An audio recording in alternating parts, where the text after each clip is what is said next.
Initially, when I heard about the vaccine, I was very 50-50 on the decision.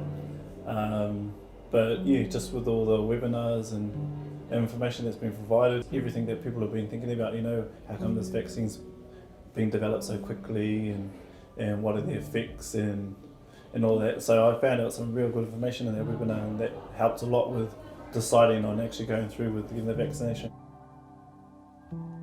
Basically due to the fact that I can come into close contact with ship's crew from overseas, plus our workers, our labour force are constantly in contact with the ships, so if they're in contact, I'm in contact with them, so it's just common sense.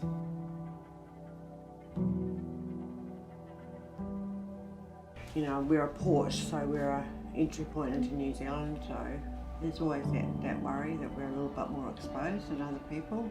Hopefully it'll allow us to get overseas a bit more quicker, because I've got family that I'm missing, haven't been able to see, so that was a big motivator for me.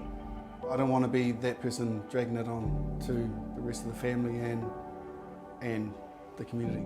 I just think the more of us New Zealanders that get together and get it done, we'll hopefully be able to stamp this COVID out.